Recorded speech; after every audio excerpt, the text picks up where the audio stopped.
Welcome to Healthy University, where we'll discuss issues and subjects on how you can live a healthier and more productive life. And now, here's your host for Healthy University, Alan Eisenberg. Hi, and welcome to another episode of Healthy You. This is your host, Alan Eisenberg. And today we're going to be talking a lot about fitness and exercise. And as many of you know, I talk about that a lot as one of the three top things about staying healthy, particularly healthy mind and healthy body. But today we're going to talk still about both, which is great because my guest today is Ginny Grabowski. She's the owner of AlaskaFit, a personal training studio in Anchorage, Alaska, and creator of Nutrition University, an action-oriented app to help you learn healthy eating and create the habits that will change your life.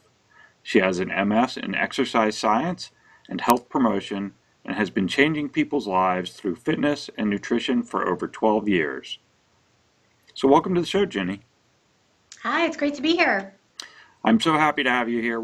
I don't think I've ever had anyone from the nutrition, health, exercise world actually talk about it. And what you're doing on your end is interesting with Nutrition U, as I have Healthy U, which is sort of really mind and spirit and faith. So I think we were lucky enough. The audience doesn't know this, that we got to talk yesterday as we were testing the technology, and learned a lot about, I think, each other. So it should make for a fun conversation because I think there's a lot of commonality in what we do.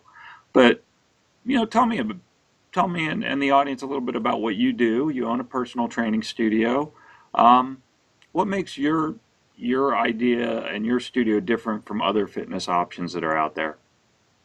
Well, probably the biggest thing that separates us from anyone else is that we integrate nutrition into everything that we do. Most personal training studios and fitness type places don't really talk about nutrition, or if they do, you're getting information that isn't necessarily going to be the best for you for the long term. Sometimes it results in short-term success, but it's not sustainable over the long term.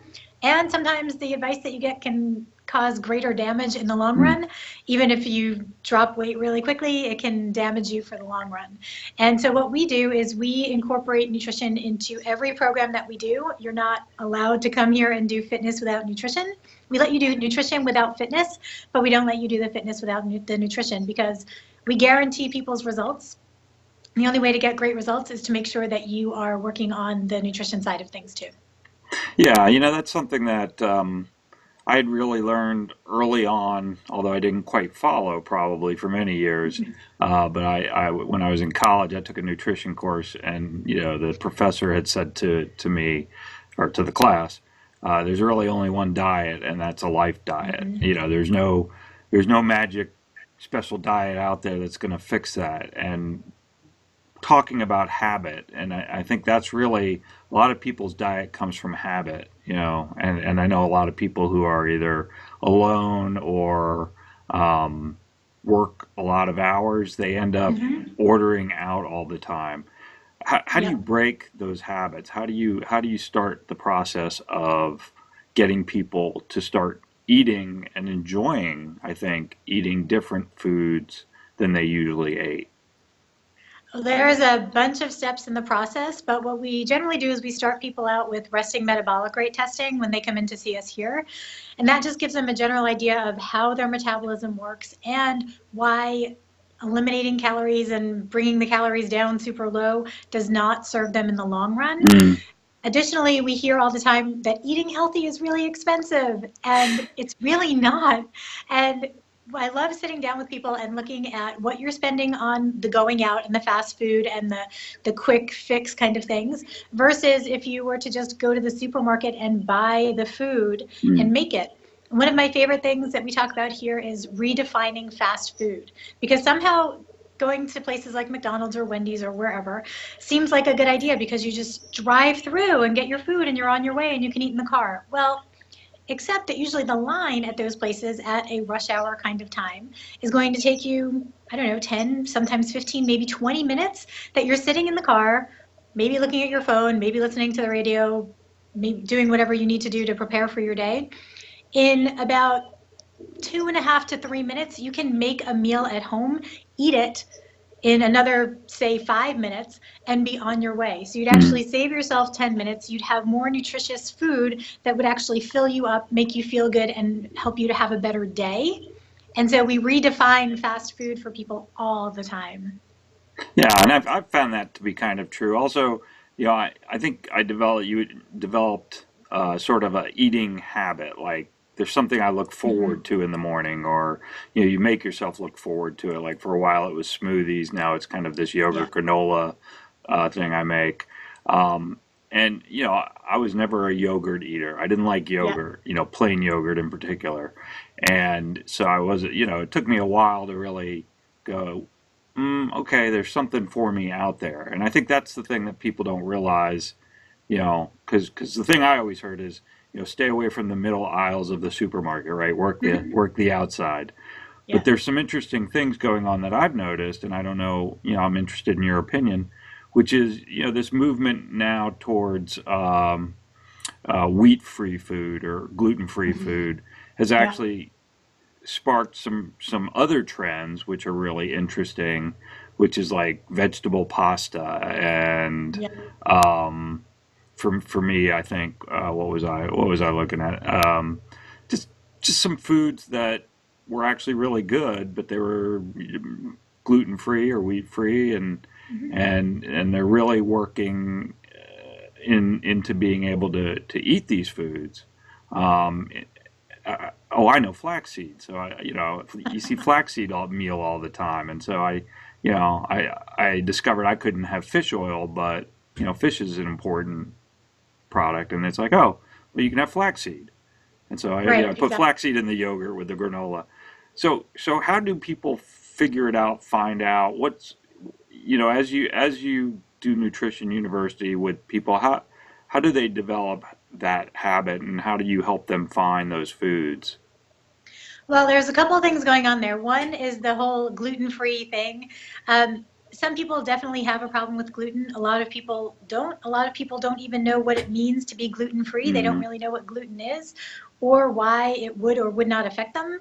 But it's a new aisle in the grocery store, and so people go and buy it. And there's some benefit to it. It doesn't necessarily benefit everybody. I personally love gluten, and it's a big part of my diet. So that's one side, and we can get caught up in some of the trendiness of nutrition and what's the Hmm. new thing and the best thing for right now.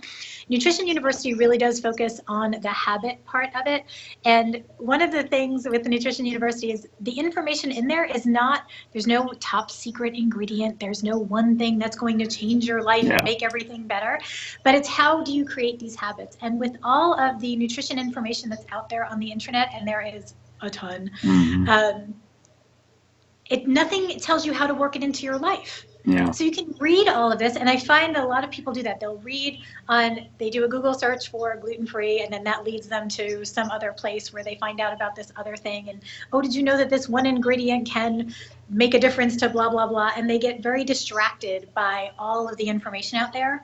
And what Nutrition University does is it distills it down into small bite-sized pieces, for lack of a better term.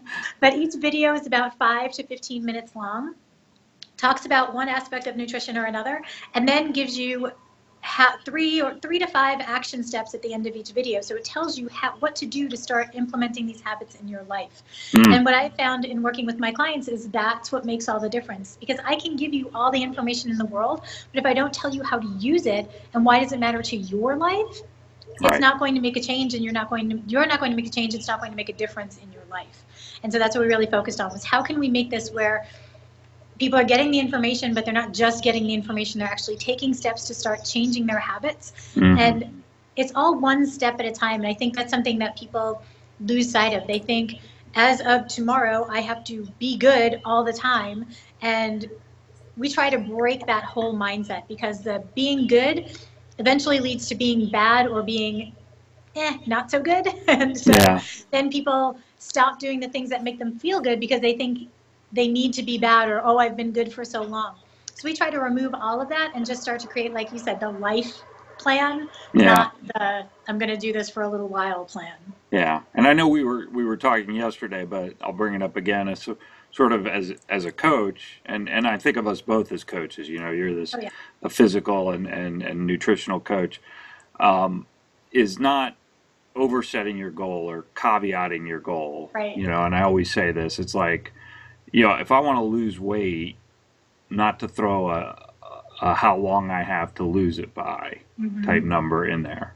I just don't think that that's realistic. And I think there's been a lot of, television shows and other things that make it seem like you can lose weight fast.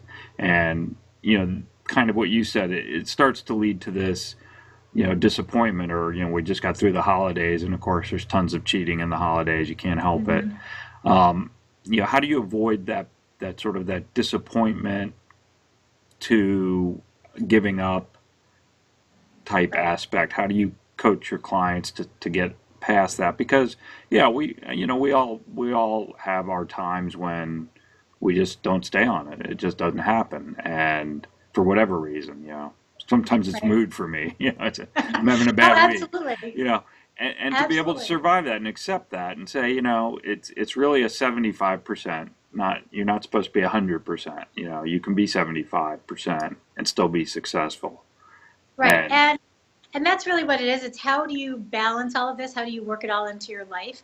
When we use MyFitnessPal, which millions of people use, and we use it as a tool. And that's the thing, is to look at each of these pieces as a tool to help you get to where you want to be. There's no one tool that does everything, and there's no one tool that gets you to where you want to be. So MyFitnessPal we use more as an awareness tool, because for probably 95% of the people that walk through my door, if I say, "What did you have for lunch yesterday?" I get, yesterday. And people don't even know. So they have absolutely no idea how many calories they're taking in. They have no idea how many fruits and vegetables they're getting in a day. They don't know how much protein they're getting in a day. They just really don't know. But they think they're being good because for 2 days they ate salad at lunch. And that's not to debunk that, but it's to help people to recognize that it takes time for the changes to happen. And so we do a couple of things. One is we use MyFitnessPal to generate that awareness, not to hold people to every calorie that they're putting in their mouth, but to have an awareness of what they're putting in their bodies. And then when we're talking about how long does it take to lose it, or will I lose it in time for XYZ event, we focus on changing the habits so you can be healthy over your lifetime. So sometimes it's the scale, sometimes it's body fat percentage, sometimes it's how do your genes fit. And each one of those has value at a different time in your life and at a different point in your process as you're making that change to being healthier. For some people, whether they change a clothes size or not, doesn't matter if their A1C level comes down or if they get off their blood pressure medication.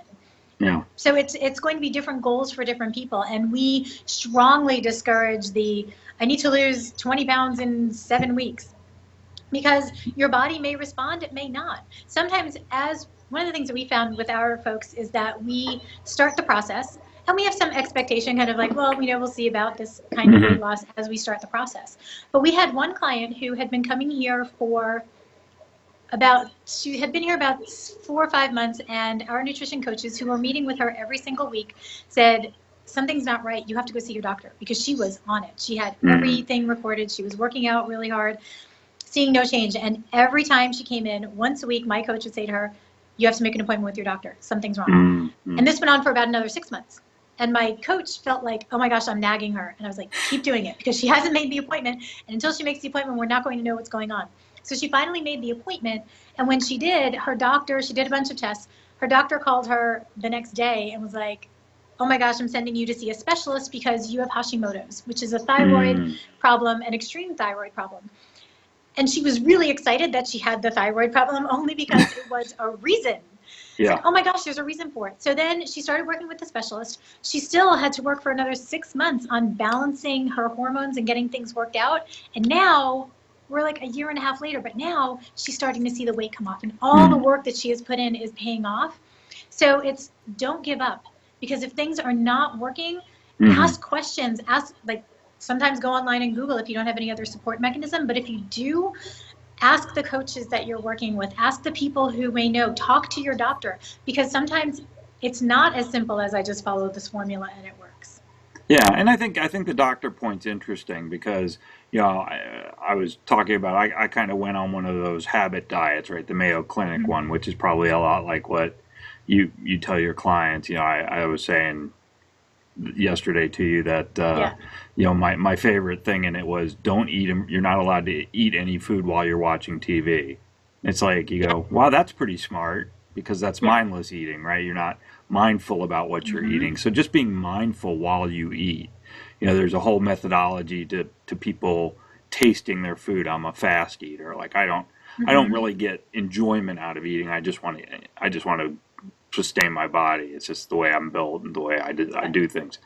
And it's learning to, enjoy and eat slow so your digestive system works better. There's all these magical things happening behind the scenes, right, that we're not even aware are going on that are add to it.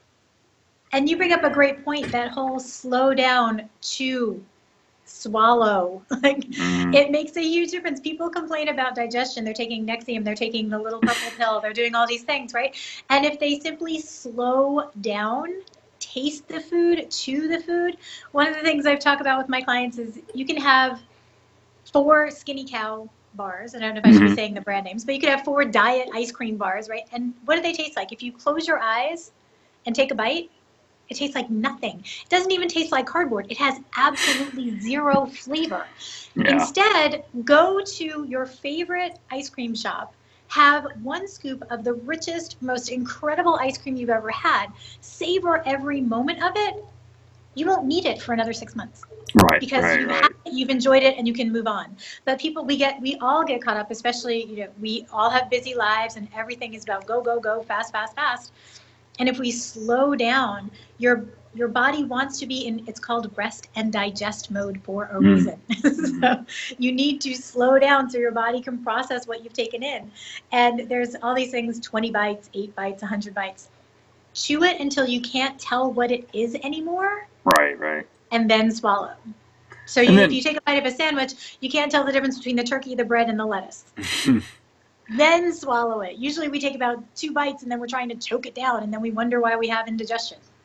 And then the other part, which I think is interesting, and just tell me if I'm right or wrong, is that I think I read where, if you eat fast, your stomach doesn't have time to tell you it's full. It's not sending the signal it's full. So you're actually overeating more than when your brain would have gotten the signal that your stomach was full, which is probably why the indigestion happens and all the other things that come with it.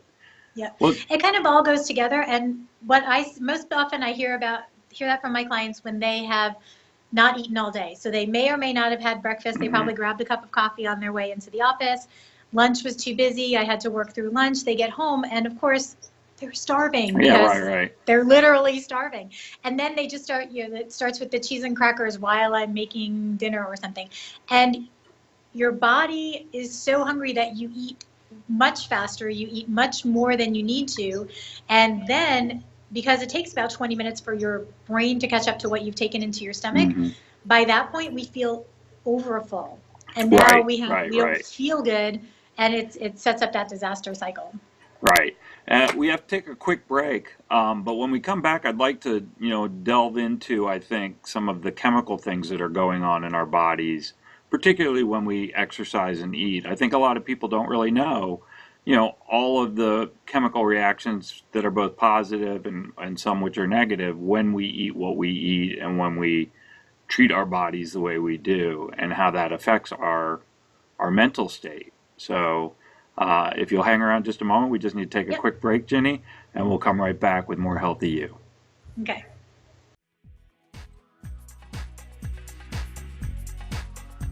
You're listening to Healthy University with Alan Eisenberg.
Hi, and welcome back to Healthy You. This is your host, Alan Eisenberg, and I'm here with personal trainer Ginny Grabowski, and we're talking about nutrition and health, healthy eating, and healthy living, really, is what it comes down to, right, Ginny?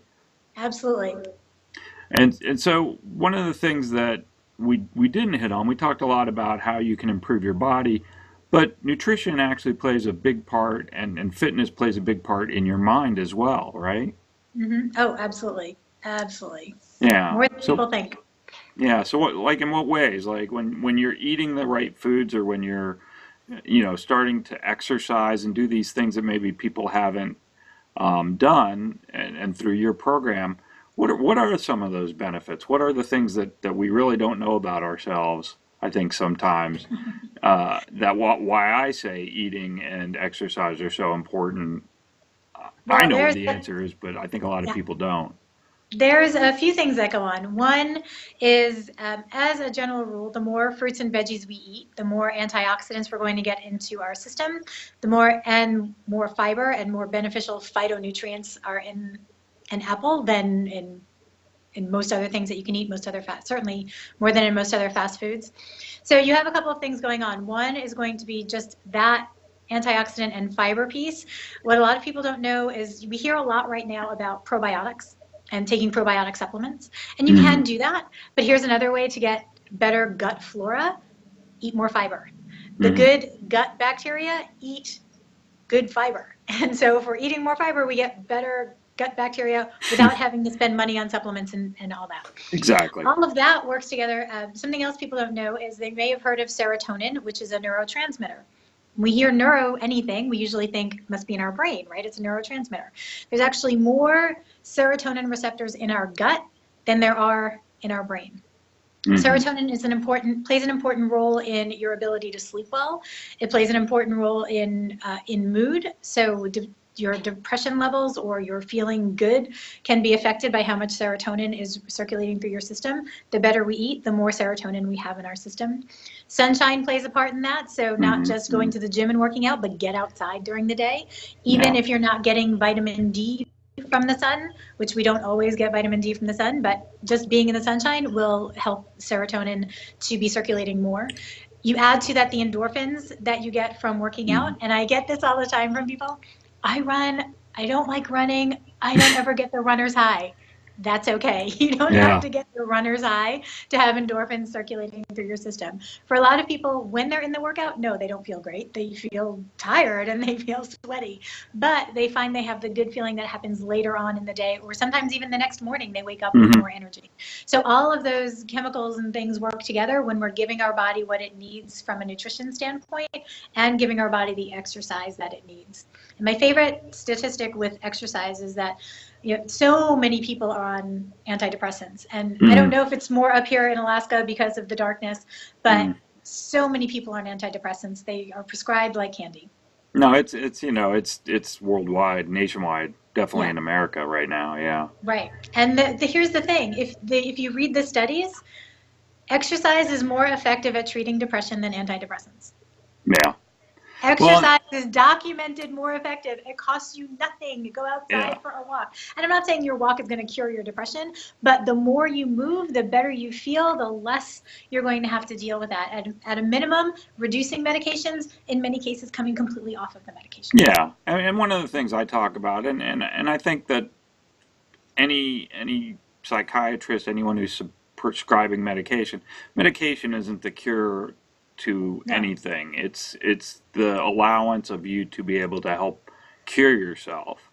And that's what I always tell people. It's like it's not really there to cure you. It's there to stop some of the things from happening so you can get better. But getting Exactly. better is going to require the work, and Yeah. I think that's where I know I've run into people who just feel like, this magic pill is going to solve all this problem. And I know there's diet pills out there and other things. Yeah. And again, they rarely, from scientific research that I've read, they rarely succeed at doing what, these things, these magic pills are going to do. Oh yeah. And yeah, certainly, sunshine, I know vitamin D, I have a deficiency in it, so I have to take a supplement, and I do have one of those lights, so when it's Yep. winter Yep. time, I definitely get into that sad mood, it's like, and that's SADD, have a Yeah. seasonal affective disorder. But, Yep. um, but I definitely get into that, and so I'll pull out the lamp and I'll shine it on me if I need to. We just had a really cold weekend, so I needed it. And Yeah. and you just start to realize these things. There's all sorts of what I like to call the mindful tricks. Whether that's Hmm. mindful eating, mindful walking, mindful exercise. When I go to the gym now, it's not so much.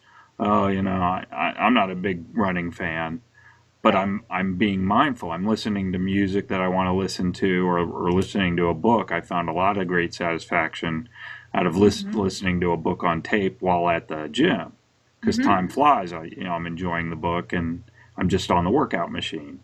Yep. Or we have a really cool thing at my gym where it's a movie theater with just a lot of workout equipment, so you Oh, can go cool. in there, watch a movie. Yeah, I mean, someone was really smart, and I Yeah. and I, I've told this before, but I like to say it again because I never know who's watching or listening. At the front of my gym, it says, know that getting here was half the battle. Yeah. And that's just the truth. That's everybody. I'm sure that's you Oh on yeah. some days. Oh, It's not absolutely. like, anybody is immune. So one of the reasons I found you, and one of the reasons that, so I found you through a mutual friend, but it's Hmm. because you had written a blog post titled Bullying and Kale Salad. Yeah. So somehow you fit bullying, which is sort of my traditional conversation piece for a lot of people, into what you do. Tell me a bit about that. Tell me a bit about how you got to that point. So this, gosh, I remember that morning so clearly because I was so appalled. I was listening to a radio station and, kind of the morning chatter going on. And this woman who, there was two radio hosts, and the woman was saying how she had gone to a local fast food restaurant that had a brand new kale salad. And she was so excited because it was really good. And so she would go to the fast food place, but she'd be like, I'm getting the kale salad.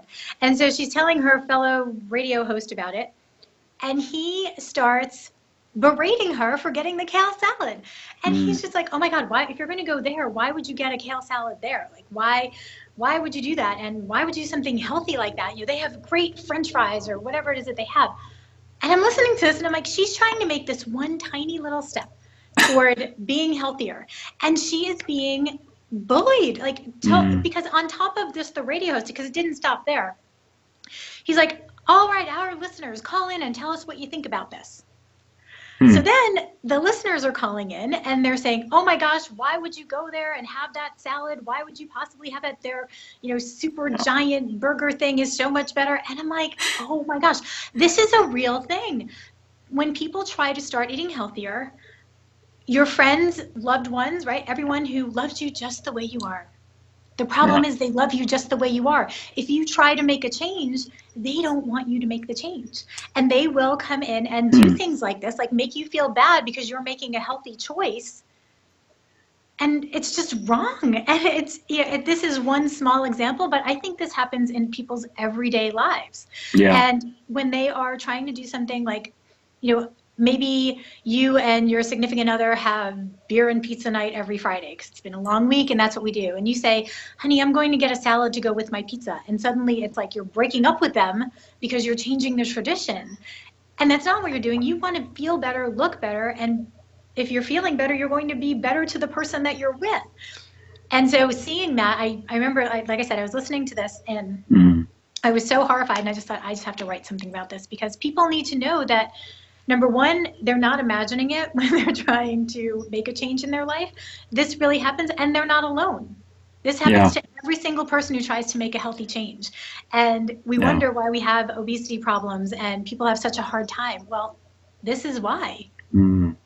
It's really interesting you bring that up, and not that I'm going to talk too deeply about some friends I have, but there's one of them was an enabler in her family relationship with an alcoholic Oh, yeah. father, and then so if he was drinking, they all drank because they Hmm. wanted to cover up that, and then as a family, they're eaters, Yeah. and she's joined the gym, and they join a gym, but no one else goes, and and I see that spiral. I see that sort of like, it's almost bullying, and it's almost enabling. Like, oh, I don't want you to feel bad, so I'm going to eat this bad food with you, or it's the avoidance of the subject, or then they do the total opposite, and they tell like a child, you're getting fat or whatever. And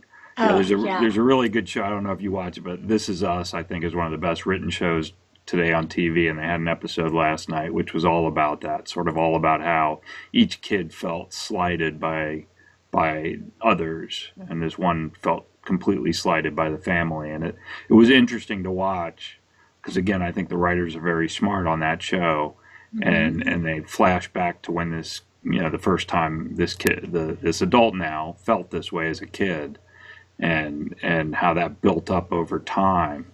And that is really what happens, Oh, in yeah. bullying, or in that sort of that peer pressure, right? Hey, we're going to go eat, or we're going to go drink, Hmm. or we're going to go do something bad to our bodies, and that peer pressure that comes with it, which, Right. almost is a form of bullying. Right. It's an interesting way to think about it.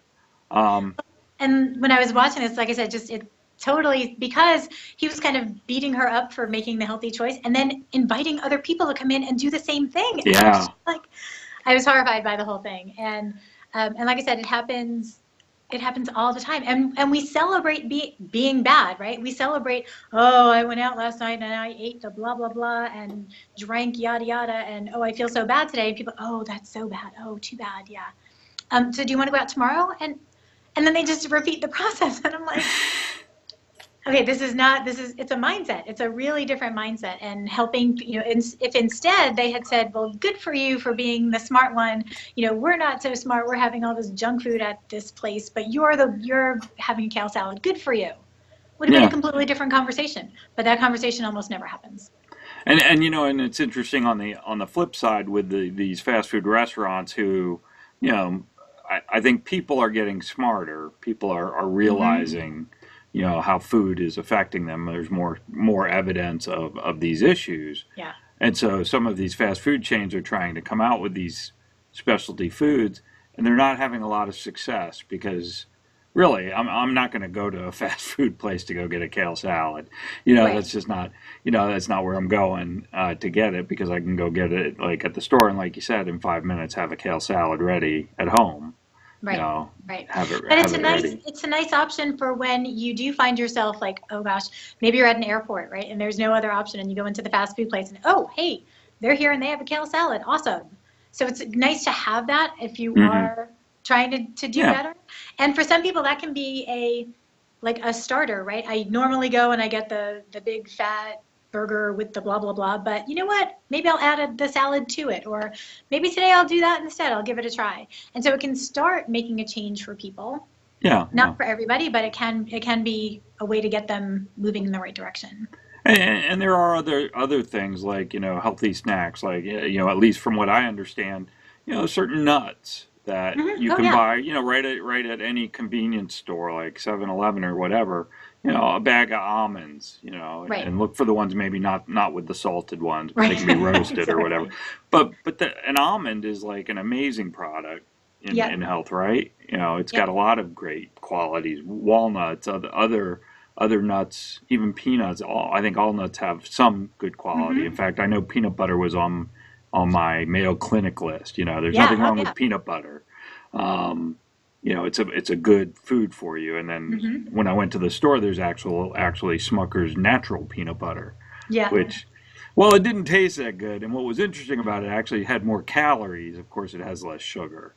So, right. you win on the Right. sugar side, but it actually had more calories than the regular one. So I thought It's that because was it's going to be funny. less processed and probably has more Yeah, fat, which is fine. yeah, which you see, because it's got, a nice glean of oil on top, Peanut oil, yeah. because it's true, it's real, it's real stuff. Um, so we're actually coming to the end of the show. Oh no. It was really quick with you. So I have one question I always like to ask all my guests. Um, before, and afterward I'll give you an opportunity so people can get in touch with you, learn more about all this great work you're doing. But my question is this, this is Healthy You, and so you're pretty lucky today because you do probably live healthy. But what is the one thing today, one habit that you changed that when you think about, I changed this habit to live a happier and healthier life? If you could come up with one, what would it be? Eat more fruits and vegetables. Mm. Period. Like just more. However many you're eating now, eat more. Yeah. I did a talk up here a while back, and I asked about drinking water, and I said, does anybody know what the formula is for getting enough water in your day? And one of the people in the audience said, more. And I was like, You know what? Yes, keep it simple, more. So that would be, if you can just do that, like shoot for the 5 to 9 servings of fruits and vegetables in your day every day, everything else will take care of itself. And yeah, and that's a great one. And you know what I found to be so funny, like when I started eating better, or my wife got really smart about this. Buy some grapes, and instead of having them sit in the fridge for when you want to eat them, take them, wash them, and put them out. Yeah. So they're sitting out. Yeah. And all of a sudden, my kids were like, eating grapes, walking by where they were and eating them. And again, it was a little bit mindless, like, oh, there's grapes, I'll have some grapes. But it's also sort of planned, right? Here, this fruit is easily available. So part of it is not to hide it in the fridge somewhere, to me. Exactly. Yeah, oh, absolutely. The out of sight, out of mind is huge. We'll put out a whole candy dish full of M&Ms, but fruit, oh no. So good job, good change. Yeah, so that's a good one. So how can people get in touch with you, learn more about what you're doing through your program of Nutrition University and AlaskaFit, and basically find out more about the work you do? Yeah, so if you're in Alaska, you can come see us, and you can find us at AlaskaFit.com. And if you're not in Alaska, we do have our nutrition program. We have made it available to everyone, everywhere on the planet. You can just go to nutrition-university.com, and there's a little Start Here button, and you can watch the intro video, and then you can subscribe, and you can get all 15 videos and all the action steps. Take your time, work through it at your own pace. But it's life-changing, and it doesn't take up a lot of your time. So while you're waiting for your kid to come out, pick them up from school, watch a 5-minute video, make some changes. And you can make those changes for you and for your whole family. Yeah, and it is excellent. And part of that idea of you and your whole family is great too, because part of I think what I've been able to do is, like, my wife is always diet not. Yeah, but now that I'm on the kick too, it's a lot easier. You have that champion to be with, and that other person, and be accountable to it with them. That's always helpful. As coaches, I always say that, have at least one person you're accountable to. If you don't want a professional coach, make it a best friend, but somebody. Well, Ginny, it's been such a pleasure talking to you and learning. I always love learning about, healthier living, and luckily, most of what you said I've been able to learn through my own work. But I do think people, we always need to hear it again. We always need to be reminded, because it's a cyclical thing. We get. I'm real easy in the summer, right? I don't feel hungry in the summer because I'm sweating, but in the winter, I think we're just like bears. We want to fill up, Yeah. So, but thank you for being on the show. My pleasure. And really enjoyed the conversation. Maybe we'll be able to do it again sometime and talk about some other subjects. So awesome. That's great. Anyway, stay warm in Alaska. I will. And I wish you the best with AlaskaFit and Nutrition University. Awesome. Thank you very much. Okay, thank you. This is Alan Eisenberg with Healthy You. Please join us next time. Thank you for listening to Healthy University, brought to you by Bullying Recovery, LLC. This podcast does not replace the need for medical advice, professional diagnosis, opinion, treatment, or services to you or any other individual. The information provided here or through linkages to other sites is not a substitute for medical or professional care, and you should not use the information in place of a visit, call, consultation, or the advice of your physician or other healthcare provider. Join us next time for more Healthy University.